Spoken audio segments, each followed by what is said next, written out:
for himself. The orange tree develops the oranges so we can benefit from it. Go to Food Line. What's the other place down there that folk go to and pick up these things? You know? Piggly Wiggly. Piggly Wiggly. Yeah. But if somebody told you, say, okay, well, look, we got plenty of oranges, but you had to drive to Florida to get them. Well, I just won't be eating them oranges no more. Come on now. See, it takes sacrifice. If you're going to get fruit, it takes sacrifice. See, folk like my Brother Woods and Elder King, see, they get these guys that get in these big trucks, go down to Florida, bring them up here, then put them in the grocery store, and you walk by like it ain't no sacrifice to you. Huh?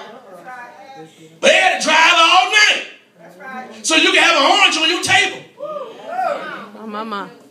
That's why you can walk by, buy a bag of oranges, and let them sit on the table and let them rot. But if you drove down there to get them oranges, there ain't no way in the world you're going to let them rot. Because you done spent a part of yourself in order to get what you got.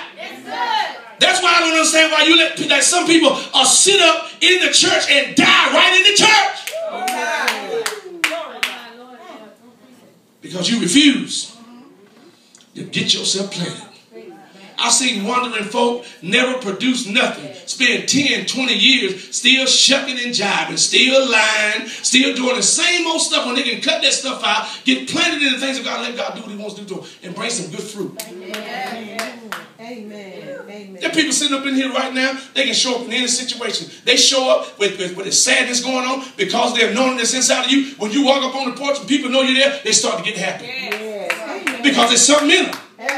They ain't coming with no pity tears. They coming with some prayer. They coming with some power. They coming with some anointing. Why? Because they've been planted in something. Amen. When you get planted, you can get some fruit. Amen. Without the planting, you ain't got nothing. And don't let the devil fool you for 1 minute. Because when you read Psalms 92:13, that ought to be encouragement for you to get planted and settled in the things of God so that you can be a fruit-bearing tree. Amen. Those that be planted in the house of God shall flourish. Tell your neighbor, say, I'm thriving because I'm planted. Let the winds come. If your roots are deep enough, it's not going to blow you down. You know what makes you storm-proof? What makes you storm-proof is the fact that you've been planted. Anything that ain't nailed down, ain't held down, when the wind comes, it blows it. Be tossed to and fro. Well, I went through a trial, so I quit. Well, I went through this right here and that there. That's why y'all ain't seen me. No, you need to get planted. Get planted. If I'm going to go, tell you this, if you're going to go through, why don't you go through in the house of God? Go through where you can get some help at. Go through where you can get some prayer. Go through where you can get some people that are call on God. And man, my God, just begin to trust God for coming up out of that dilemma. Amen. But you got to be planted. Amen. Planted people like clockwork. How many of you have been in your mama's house? Your mama got a tree in the yard?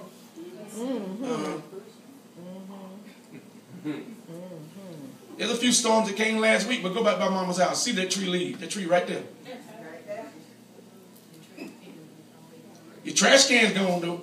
Yes. All the other stuff out there, it done blow it all out in the field. Yeah. But that tree, still there. Still there. Tree's still there.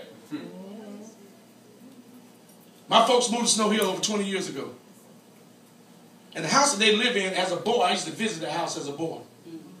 Miss Emma, and Mr. Walter Hill. They planted trees, and they planted all types of trees, fruit trees and all that stuff. They planted that back when I was 12 and 13 years old, when I used to visit that house. Same house my mom and dad lived in, right now. Do you know what? Miss Emma and Mr. Walter Hill, they've been dead now for over 20 years.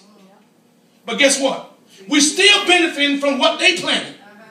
They're like some of y'all right now. The reason why the enemy ain't got a hold of you, because you're benefiting from what somebody else is planting around you and sowing around you. Amen.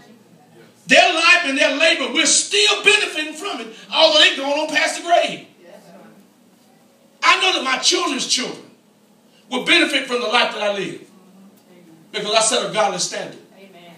And years from now, after Jesus comes, and I might be long gone, but they'll still remember that I had a great granddad that preached the gospel, that stood on the word of God, and didn't have a bunch of mess about him.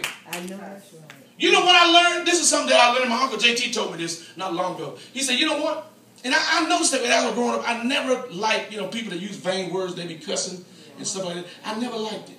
I mean, I just wondered why they would do it. And then I tried to understand what they were saying, And then when I searched it out, I found out it didn't make no sense. And then I found out that the reason why people use that, because they really ain't got nothing to say. That's right. And I really didn't like it. But then I found out one of the other reasons was this, that my biological daddy despised folk that would use vain language. He never used it.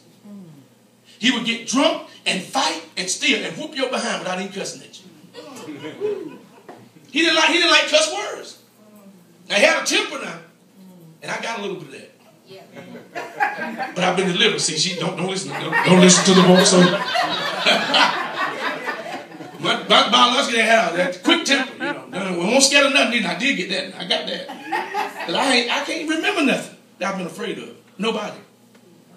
They run their mouth. Don't even bother me in that bit. I look right at them. Don't even bother me. That's why I'm so glad God saved me, because somebody probably either killed me or I didn't kill somebody more.